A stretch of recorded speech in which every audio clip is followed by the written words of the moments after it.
You know who I think is great, and I think is a new genre? Jeff Whitting. Do you find it hard to get out of bed in the morning? I let a maniac cut my hair. It's interesting that that's what popped for me. It was under my nose the whole time. What do you want to be when you grow up? Maybe I'll be the host of this show one day. Don't say that. You ever gonna stop around on YouTube and get a real job? Are you kidding me, dude? You have that kind of up, and then it all crashes and burns.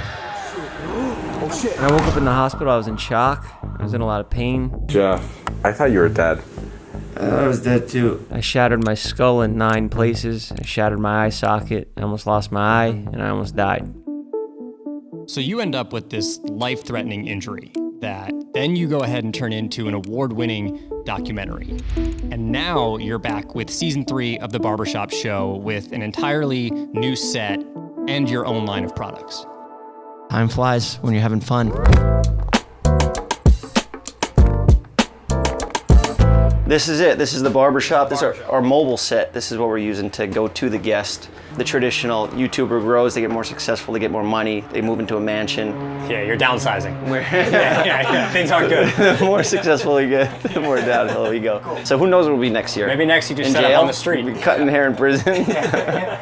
Well, I have this thing rigged up with gadgets, explosives, all type of defense stuff.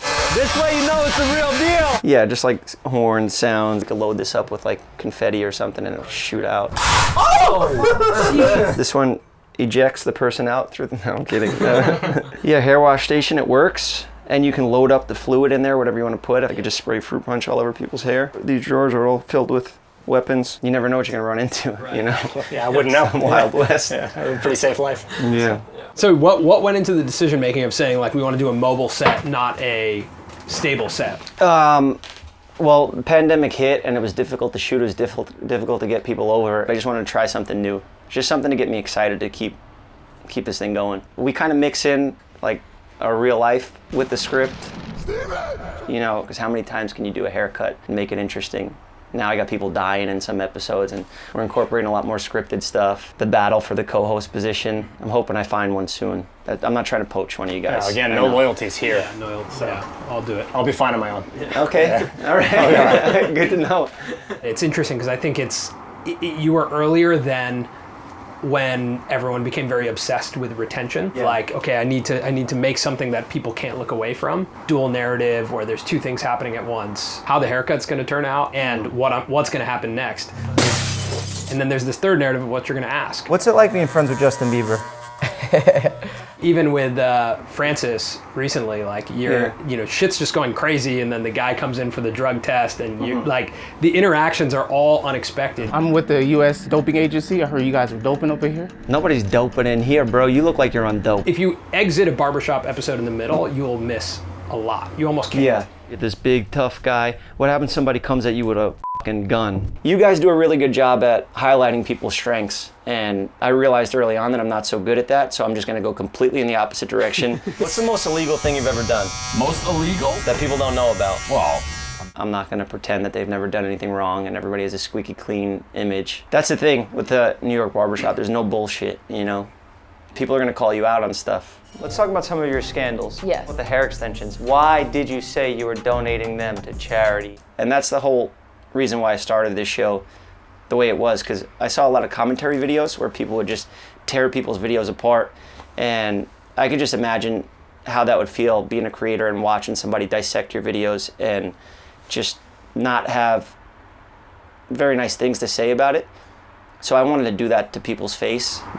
and you kind of have that time there to talk about these things. Like Tana obviously gets made fun of a lot. She gets a lot of hate. So if I can say those jokes that the internet is saying to her face and she could show how she reacts to them and she's okay with them. Do you feel like the internet owes you an apology? No, I feel like I owe the internet an apology. Then you take that joke back from the haters. You know, you take that joke away from the audience because you're making it on yourself. It's like the Eminem effect, you know? In 8 Mile when he's rap battling and he's like, he said all the insults on him. Here, tell these people something they don't know about me. Everything you're gonna say, I already said it on myself. So what can you do? I don't wanna just bring her around and completely trash her whole career. It wouldn't make any sense for anybody to ever wanna come on the show again. But also, I can't just be nice and give her the same type of interview everybody else would do. Because then, you know, nobody would wanna watch that. You ever give a really bad haircut? Okay, I was on a lot of pain meds at the time. Dixie D'Amelio, I had just got my head smashed in by a crane, but I was so obsessed with my channel and just my career here on YouTube that I had to keep posting. I couldn't lose that consistency. So I forced myself to go in and do Dixie D'Amelio's hair when I shouldn't have been. It was 10 days after the accident. Jesus, that's crazy. My skull was shattered. My brain was bouncing around in there. I had my eye was floating around, but I still went to work. That's something we can get into later. All right, the Barbershop Show has been a huge success for you.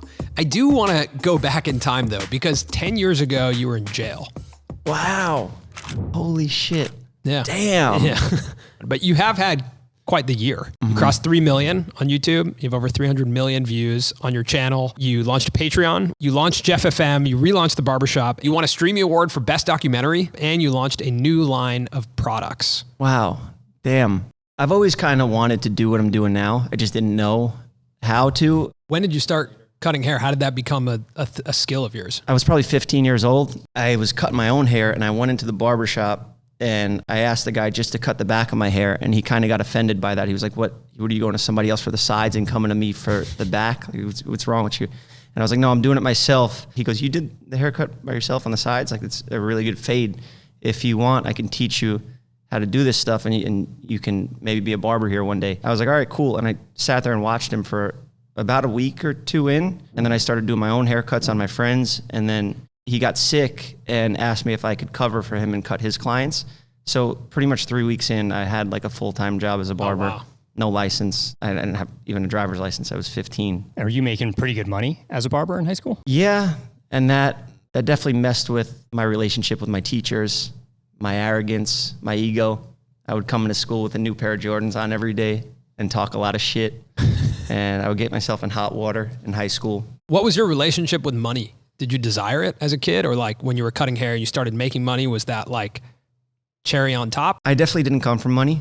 Growing up, I had a brother and sister, and my mom looked out for us. My dad was like a maintenance guy, and he worked hard, lived his life by the book. I'm happy how I was raised. I'm happy how he brought me up, but it was just, not something that I wanted to do. I just wanted more, I would do school, then the barbershop, and throughout that time there, I would sell a little weed and stuff like that. So I didn't see myself really living in Staten Island for that much longer. I was probably 17 or 18, and I was like, I need more opportunity in my life. I started taking a couple vacations down to Miami.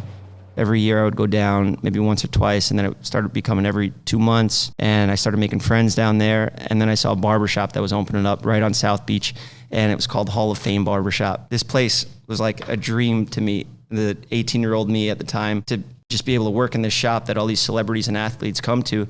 I was like, this seems perfect. I'm a barber. I'm not just going to be hanging out in this spot. These people would need something from me. A lot of what Jeff's Barbershop, the show, is based off of is your interactions with these people in the chair. Mm-hmm. When you're in Miami and you're cutting the hair of athletes and celebrities, are you starting to have those interactions and start to realize that you actually also have this ability to be an entertainer? Yeah, it's funny because when I first moved to that shop, a lot of the guys on the Jersey Shore, they were moving the season down to Miami. And so I had Vinny, who I used to cut his hair back in the shop in Staten Island.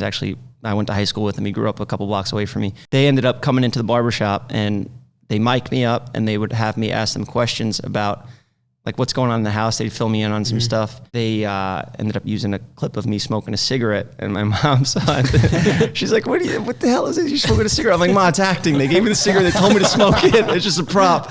But yeah, I had done all this stuff that I thought was going to come out on MTV in the show, and they just ended up scrapping most of it. But yeah, that ended up being where I kind of started the banter while I'm cutting people's hair. So how do you go from the job at the barbershop to jail?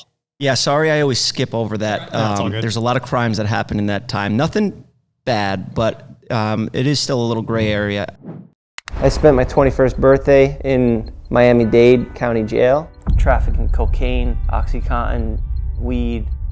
I had a casino in my Miami penthouse. What were some of the biggest lessons you learned of like things coming to a head and ending up in jail for some of these run-ins with the law? My arrests were usually just stupid mistakes that I made, little slip-ups, but Still valuable life lessons. I do think everything happens for a reason. And it's just funny that even when I got arrested, I ended up getting through that process of being in jail and having to adapt to that climate by cutting people's hair. It was another way where I made friends and people needed something out of me. I'm good. I'm fine just because I'm a barber. And I use my talents to excel in that field.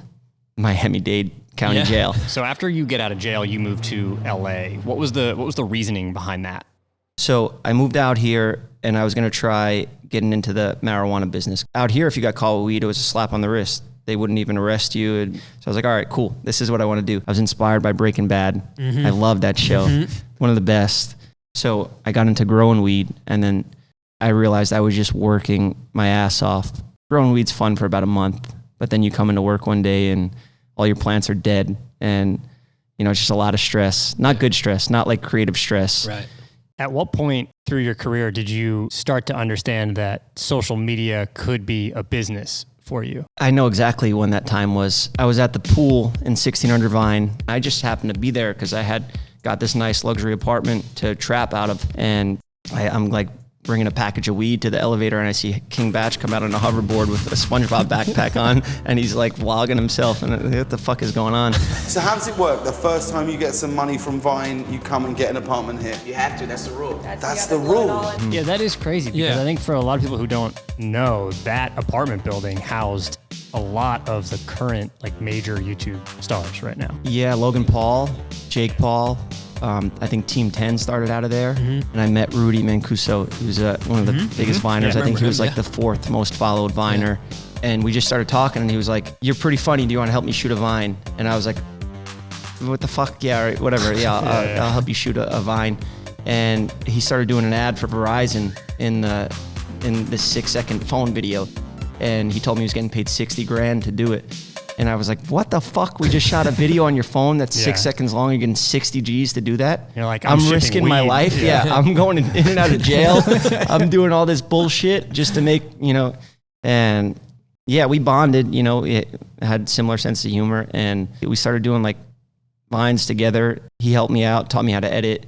There'd be a bunch of other Viners around that they'd help you out, and you'd collaborate a lot. Like that place, 1600 Vine, was just a hub for all these content creators, and that whole new era of collaborations and stuff it all just happened right there. And that's when you met David and the rest of the Vlog Squad, and you guys actually started creating content together. Yeah, I was definitely inspired by David along the way, and the whole Vlog Squad, their passion and their obsession with their craft is something that rubbed off on me. I'm so happy it happened because I feel like it was what I was meant to do. I didn't see it right off the bat. Those first Vines, they weren't barbershop related, right? No, I think I did one that was like a quick joke. I had Rudy Mancuso in the chair, and he said, "Make me look cool." All right, you done? For me, these guys are all asking me to come get a haircut every week, pretty much every week or two. So I have access to all these people coming by to my house. I had a little barbershop in my house, and I was just like, well, these are pretty much podcasts that we're doing. Why don't we just film these, and we could add in a nice visual aspect to it, have some comedy, just cut it down to something that fits for YouTube around the 10-minute length. And one thing led to another, and that was it. I just went back to my roots, and it was the most authentic thing I could have done.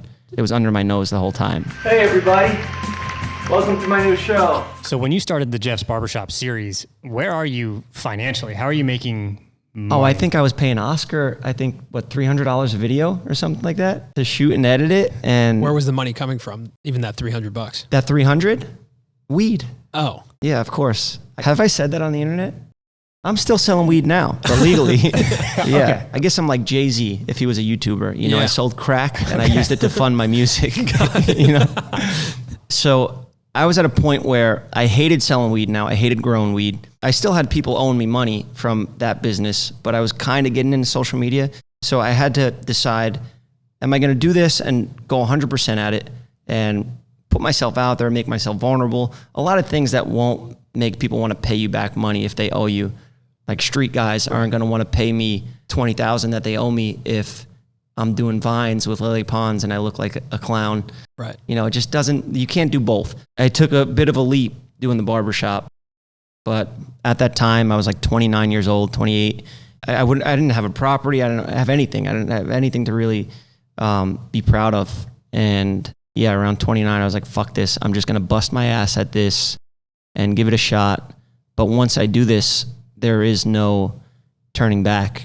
We interrupt this program to bring you a special report. All right, welcome to Samir's Barbershop. We're in a parking lot. Yeah. All right, I'm gonna cut Colin's hair. He's never trusted me with this, but I'm gonna do it. While I tell you about the sponsor of today's episode, Shopify. Easy with the scissors, man. All right, what do you want? Do as little as possible. I can show you a picture if you need. How long you been cutting hair? You know. No, I don't know. Shopify allows creators to launch their own stores and create digital environments that they own. It's a way to build deeper connection with your audience. On platforms like YouTube and TikTok, algorithms determine whether or not your audience can watch the content. But the thing about Shopify is it gives us direct access to our audience. We know exactly where our sales are coming from, and we have the email list of all of our customers, so we can build a direct relationship with them. What is back there? What are you guys? Can someone get me a mirror, please? So on Shopify, creators are building their own brands and their own environments that aren't controlled by algorithms. They're just building direct relationships with their audiences and building communities. I feel like you should focus on what's happening on my head. Okay, one sec. With Shopify, you have complete control over the relationship with your audience. Every 28 seconds, a new entrepreneur gets their first sale on Shopify. So if you want to learn more about the future of creators and commerce, head to the link in our description, check it out, read the blog post on Shopify, and get started on your Shopify store today. How's it look? Great. All right, back to the show. Cool. We return you now to your regularly scheduled program. Let's take a look at the product. Talk through the product. Oh yeah, please. All right, so this is the box. These boxes were for people that were on the show. So I had some of their hair that I saved. It's like kind of a creepy psychopath way of kind of blackmailing people into promoting it. I have your hair. I have your DNA. If you don't share this on your Instagram story, promote it in any way, I may or may not frame you on a crime scene for murder, and you could spend the rest of your life in prison.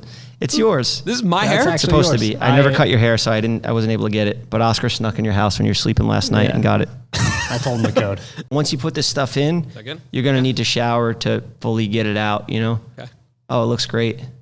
Yeah. Great hair. I might have to sponsor you guys, you know? I think what's cool too is your content market fit led to your product market fit. If you're looking at like a purely entrepreneurial sense, right? That you found that barbershop content actually is what works best, that you like it, the audience likes it, the algorithm likes it. Yeah. And because you found that first, it was much easier to get to this. There's already demand in my DMs. What do you use in your hair? What am I asking my barber? There you go. Problem solved. Leave me alone. Let me go back to making stupid videos where I set up Cody Ko, Jake Paul, you know? I'm gonna work on orchestrating those things now. Yeah. Who's here? Your favorite YouTuber. Are you serious? Having a product line is really aspirational for a lot of creators, like to get to the point that you're at now. But what was step one? Like once you understand that you want the money to go down this route. Definitely got to have the money, or you could get into a partnership with somebody else, which, you know, I don't think that route will feel as genuine if you just partner with somebody, like a collaboration with whatever.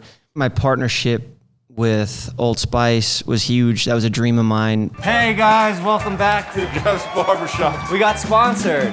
We're sponsored by Old Spice. You know, the money was good and it made sense at the time, but I didn't love the pomade. I wasn't actually using the pomade, so I just never felt real about it. I might get sued for that, but whatever it is, what it is, fuck it, come at me, bro. You know? No, don't, please don't. You'll exhaust all my funds in court. You're a major corporation. Like I was offered a lot of collaborations with other hair products and it just didn't seem right. You know, it didn't seem like I did anything. It just seemed like I did like a YouTuber merch or something. I think some of those deals show creators that they could sell a product in a similar realm. Yeah, if they're willing to keep spending with you, that means it's working. Yeah. It means you're pushing product. Yeah, it just gave me a little more confidence to probably launch this.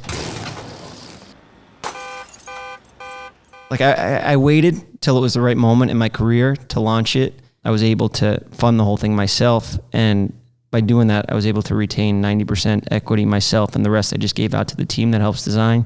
And obviously like the guys who have been there from the start, like I'm not saying I'll never take investors. You know, that's an option I'd rather have after we show the strength that I have just solo.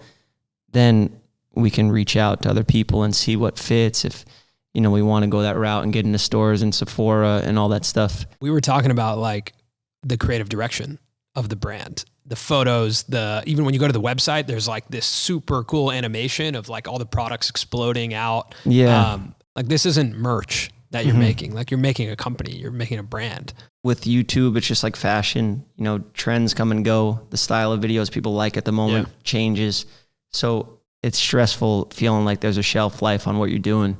And if you don't make a video better than your last one, your career is going to be failing instead of growing. So yeah, this takes a little bit of that stress out of it, you know, because there's more stuff going on than just one thing. How's the business doing? Great. Yeah. Almost 5,000 of the both products, just individual units in the first week. So damn. Yeah. That's really good. Have retailers reached out? Yeah. I'm getting a lot of requests to do like wholesales to barbershops and retailers and stuff like that. So it's just, I need to figure out what we want to do, and we need to go back to the lab and make more, because I didn't make that many. I made enough to keep us in stock at least till the end of the year. What makes up like the current lion's share of the revenue for the Jeff Wittick? Oh, business? You want to see my bank account? Yeah. My bank statement? Yeah, exactly. Mr. We Beast got- showed us his, so we figured we could look at yours. Yeah. I would say right now we still rely heavily on brand sponsorships. We do have a lot of sponsors on the barbershop, so we have like 15 episodes that we have to shoot by the end of the year, which is going to be hell, but we're getting through them. Podcasting, and we do the extra content for Patreon, and then touring and pop-up shops for the products. And I want to get these things in barbershops. I think I'm going to start at the first barbershop I ever worked at. That's cool. And then expand, and I'll do a pop-up shop back in Staten Island at my old barbershop. And yeah, just get these products in barbershops all over the world. Yeah. And just get them in houses, have people using it. Because videos, you know, they're like trends. They come and go, and you could, you know, not like something in the future. You know, you could be, what you like now will get played out eventually. This seems like it'll be around for generations. The ethos that you want to put out can live through the brand. Yeah. Which is really cool. I think that's like super aspirational. Thank you guys. Yeah, I appreciate it. Made my day. You know, I didn't really get a moment to enjoy the products because I've been so stressed with making videos, but this feels like that, you know, like I finally get to talk about it to guys that are genuinely curious and care. So it's nice. So it's cool.